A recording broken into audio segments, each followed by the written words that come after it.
ओम नमो भगवते वासुदेवाय। जय श्री हरि। ओम महालक्ष्मी नमः। आप सभी का हमारे YouTube चैनल पर हार्दिक स्वागत है। आप सभी को अक्षय तृतीया महापर्व की हार्दिक शुभकामनाएं। आप सभी पर श्री हरि विष्णु भगवान माता महालक्ष्मी की कृपा सदैव बनी रहे। आज की वीडियो में हम जानेंगे अक्षय तृतीया क्यों है इतना खास, अक्षय तृतीया क्यों मनाई जाती है, साथ में जानेंगे पौराणिक कथा। तो प्रेम से बोलें, लक्ष्मी नारायण भगवान की जय हो। अक्षय तृतीया को हिंदू धर्म की मान्यताओं के अनुसार सबसे शुभ तिथि माना जाता है और इस दिन कोई भी शुभ कार्य बिना पंचांग देखे और बिना मुहूर्त निकाले किया जा सकता है।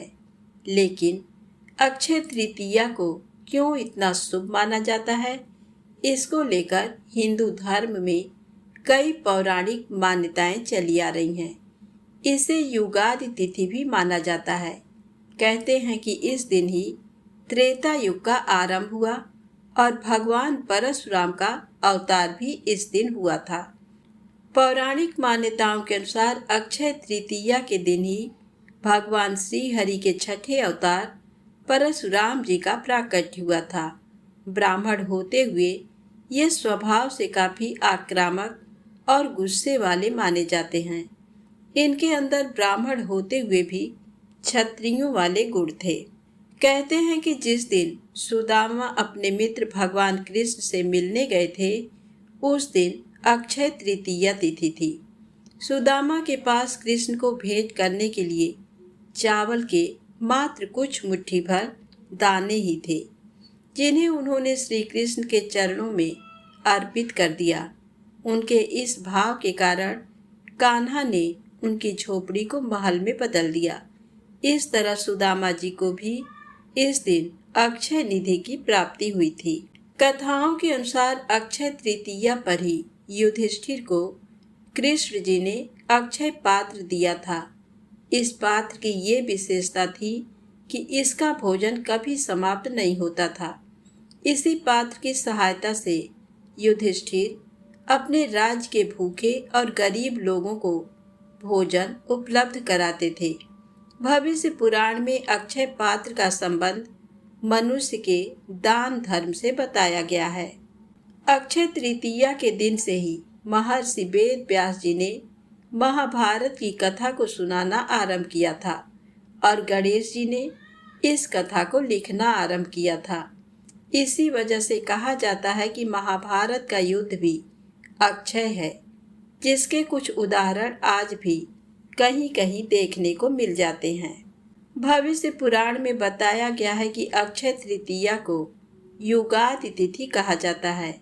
दरअसल इसी दिन त्रेता युग का आरंभ माना जाता है, इसलिए इस दिन को शुभ कार्यों के लिए सबसे शुभ मुहूर्त के तौर पर देखा जाता है।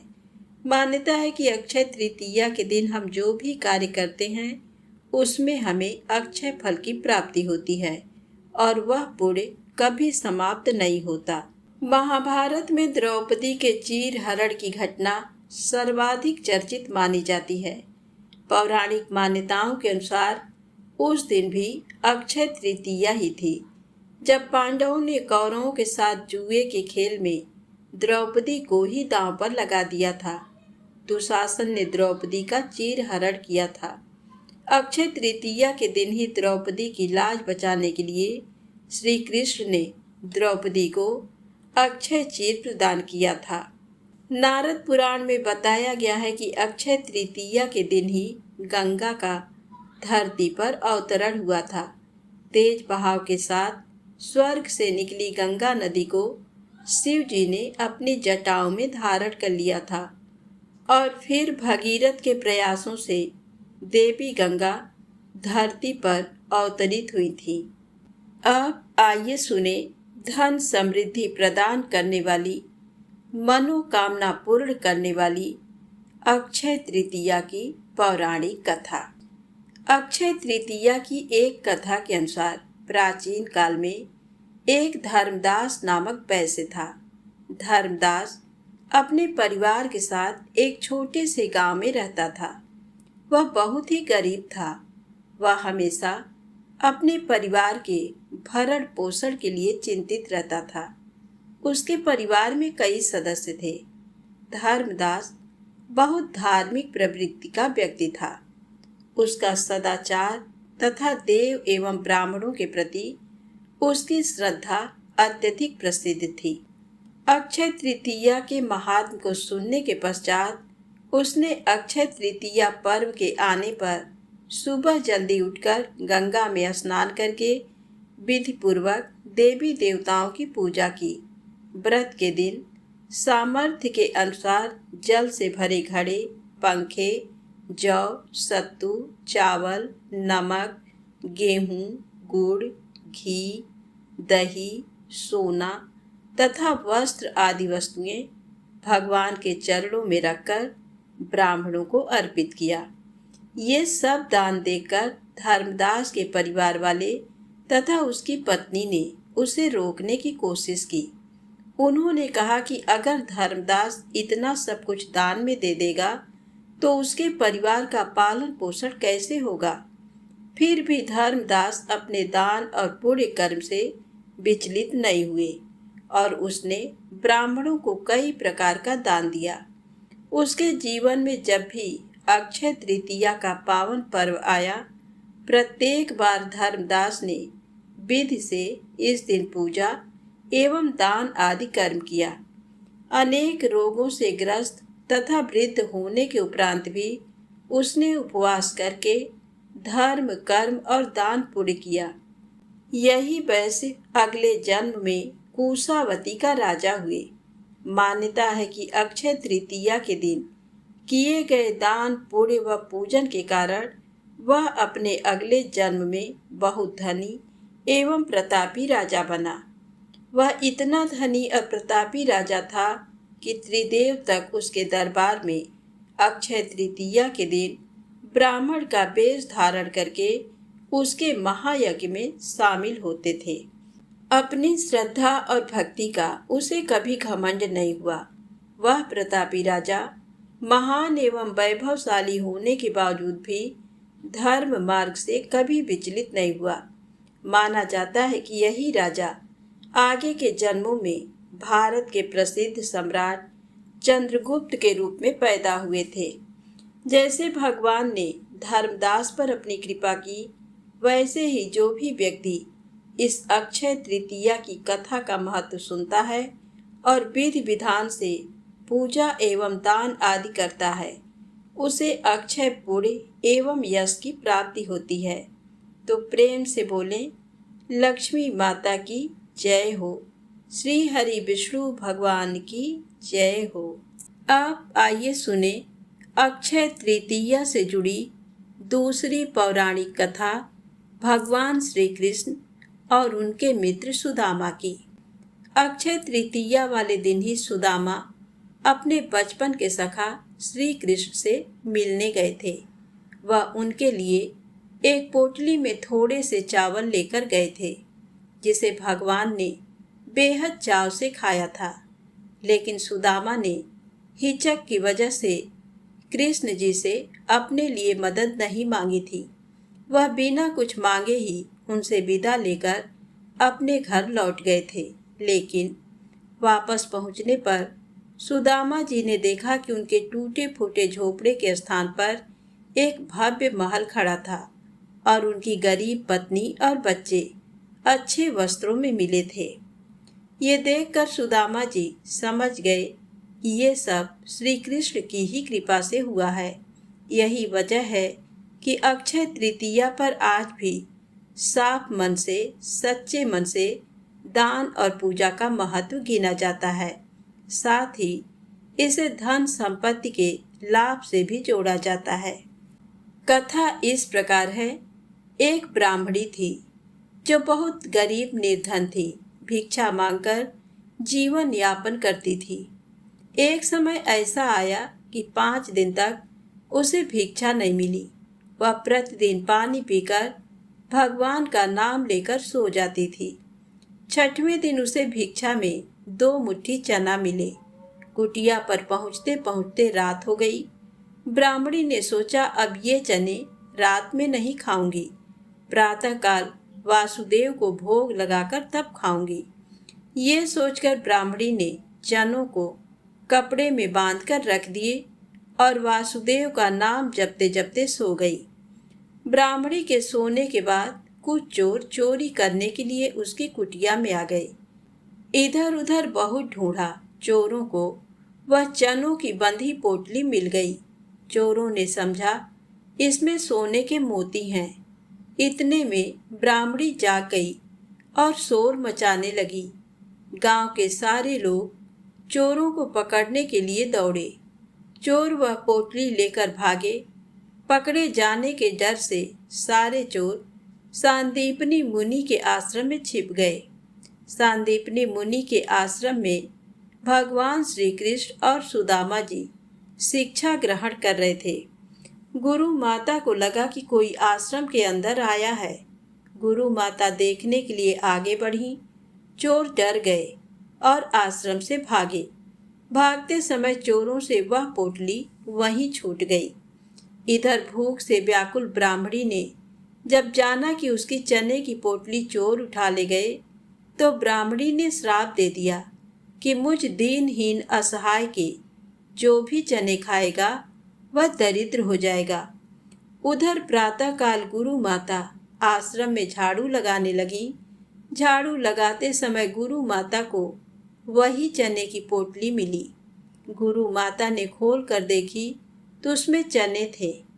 कान्हा और सुदामा जंगल में लकड़ी लाने जा रहे थे। गुरु माता ने वह चने की पोटली सुदामा जी को दे दी और कहा, बेटा जब वन में भूख लगे तो दोनों लोग ये चने खा लेना। सुदामा जी जन्मजात ब्रह्म ज्ञानी थे। उन्हें ज्ञात हो गया कि ये शापित चने हैं, इन्हें कान्हा को किसी सूरत में नहीं खाने देना है। सुदामा ने सोचा कि चने अगर त्रिभुवनपति श्री कृष्ण को खिला दिए तो सारी सृष्टि दरिद्र हो जाएगी। ये चने स्वयं खा जाऊंगा, लेकिन कृष्ण को नहीं खाने दूंगा। और सुदामा जी ने सारे चने खुद खा लिए। चने खाकर दरिद्रता का श्राप सुदामा जी ने स्वयं ले लिया, लेकिन अपने मित्र श्री कृष्ण को एक भी दाना चना नहीं दिया। सांप की वजह से फिर कालांतर में सुदामा जी गरीब ब्राह्मण रहे। अपने बच्चों का पेट भर सके उतने भी सुदामा के पास पैसे नहीं थे। सुदामा की पत्नी ने कहा, हम भले ही भूखे रहें, लेकिन बच्चों का पेट तो भरना चाहिए ना। इतना बोलते बोलते उसकी आंखों में आंसू आ गए। सुदामा जी को बहुत दुख हुआ। उन्होंने कहा, क्या कर सकते हैं, किसी के पास मांगने थोड़े ही जा सकते हैं। पत्नी ने सुदामा से कहा, आप कई बार कृष्ण की बातें करते हो, आपकी उनके साथ बहुत मित्रता है, ऐसा कहते हो। वे तो द्वारका के राजा हैं, वहाँ क्यों नहीं जाते? जाइए ना, वहाँ कुछ भी मांगना नहीं पड़ेगा। सुदामा जी ने पत्नी की बात मान ली। सुदामा ने द्वारका जाने का तय किया। पत्नी से कहा, ठीक है, मैं कृष्ण के पास जाऊंगा, लेकिन उसके बच्चों के लिए क्या लेकर जाऊं? सुदामा की पत्नी पड़ोस में से भुने चावल यानी पोहे ले आई। उसे फटे हुए कपड़े में बांधकर उसकी पोटली बनाई। सुदामा उस पोटली को लेकर द्वारका जाने के लिए निकल पड़े। द्वारका देखकर सुदामा तो दंग रह गए। पूरी नगरी सोने की थी, लोग बहुत सुखी थे। सुदामा पूछते पूछते कृष्ण के महल तक पहुँचे। दरबार ने साधु जैसे लगने वाले सुदामा जी से पूछा, ओ भाई, यहाँ क्या काम है? सुदामा जी ने जवाब दिया, मुझे कृष्ण से मिलना है, वह मेरा मित्र है। अंदर जाकर कहिए कि सुदामा आपसे मिलने आया है। दरबान को सुदामा के वस्त्र देखकर हंसी आई। उसने जाकर कृष्ण को बताया। सुदामा का नाम सुनते ही कृष्ण खड़े हो गए और सुदामा से मिलने दौड़े।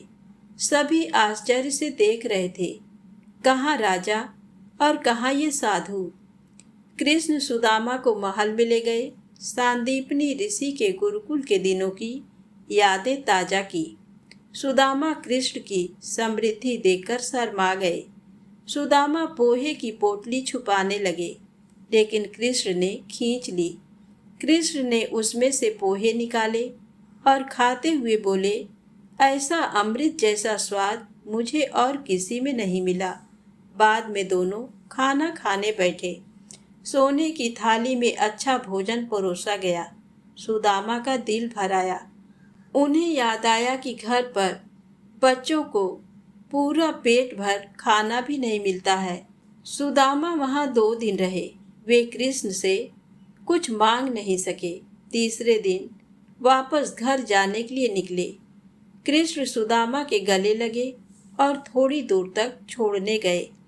घर जाते हुए सुदामा को विचार आया, घर पर पत्नी पूछेगी कि क्या लाए, तो क्या जवाब दूंगा। सुदामा घर पहुँचे। वहाँ उन्हें अपनी झोपड़ी नजर ही नहीं आई। उतने में ही एक सुंदर घर में से उनकी पत्नी बाहर आई। उसने सुंदर कपड़े पहने थे। पत्नी ने सुदामा से कहा, देखा भगवान श्री कृष्ण का प्रताप, हमारी गरीबी चली गई। कृष्ण ने हमारे सारे दुख दूर कर दिए। सुदामा को कृष्ण का प्रेम याद आया। उनकी आंखों में खुशी के आंसू आ गए। वह दिन अक्षय तृतीया का था। तब से प्रति अक्षय तृतीया पर श्री कृष्ण सुदामा की ये कथा सुनी और पढ़ी जाती है। दोस्तों, कृष्ण और सुदामा का प्रेम यानी सच्चा मित्र प्रेम। सच्चे प्रेम में ऊंच या नीच नहीं देखी जाती और ना ही अमीरी गरीबी देखी जाती है। इसीलिए आज इतने युगों के बाद भी दुनिया कृष्ण और सुदामा की दोस्ती को सच्चे मित्र के प्रतीक के रूप में याद करती है। तो प्रेम से बोलें, राधे राधे, जय श्री कृष्णा।